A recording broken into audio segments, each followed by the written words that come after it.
started. We can create tens of thousands of jobs by supporting the solar wind industry here in New Mexico. How can voters trust you to bring those jobs to our state? New Mexico ranchers feel like they're being run off their land when the government approves so many new oil wheels. Water tanks are being polluted, pastures are being torn up, the cattle have nowhere to go. What is your plan for restoring some balance between big oil and long-time ranching families? On the first question, the first thing we need to do is look at my past. If you wonder how many jobs we're going to bring here, then you should look at the past. We're doing a very good job already. I took a lead role in bringing the nuclear enrichment jobs into Lee County. That's over 400 long-term jobs, 700 to 1,000 jobs short-term in the construction of that nuclear enrichment facility. We are also taking a lead. I've put legislation in that would declare that New Mexico would get any help it needs in accelerating the development of nuclear for New Mexico. Nuclear is the best of all the green fuels. Nuclear is the most environmentally safe. It has no emissions, has no carbon footprint. So you, number one, can trust that I've done it in the past, I'll do it in the future. I have legislation which mandates 6.4 million acres of public land in New Mexico to be set aside for solar collectors. I am very supportive of the wind and solar energy business. It's just that we must have the broad diversification. We've got to have energy today, and that's where wind and solar cannot provide the amounts today. So many people are drawing conclusions about my support of the renewables based on my support of oil and gas drilling.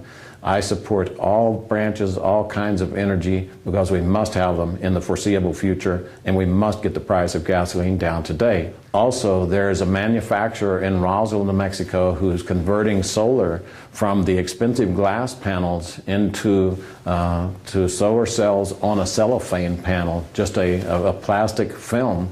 And it's going to lower the cost of solar tremendously. It's one of the great technological developments. We're strongly supportive of that program also, of that business. And so we have shown in the past the willingness to bring all kinds of jobs, including all the green jobs that we can find.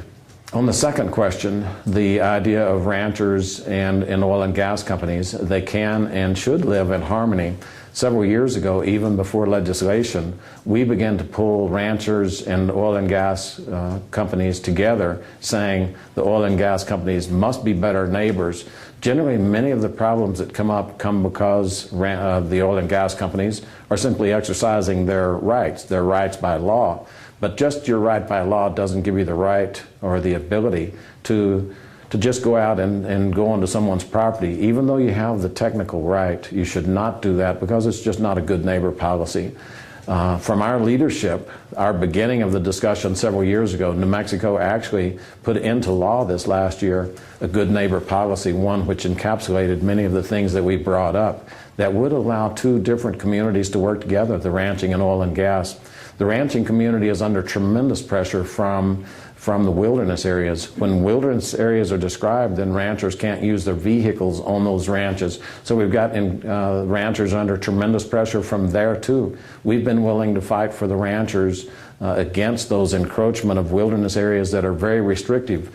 We actually have submitted legislation which will broaden the definition of wilderness to allow ranchers to be able to get in and do their business. That way we don't have development, we don't build houses where we really don't want houses, but we also don't stop the economic impact from occurring, because what's happening in the West, ranchers are having to go out of business because of wilderness areas, and the tax base is eroding in counties. Counties don't even have, some western counties don't have the capability to provide budgets to run their counties on, because we're losing that ranch business throughout the West because of the encroachment of wilderness areas. So a lot of pressure on the ranch families.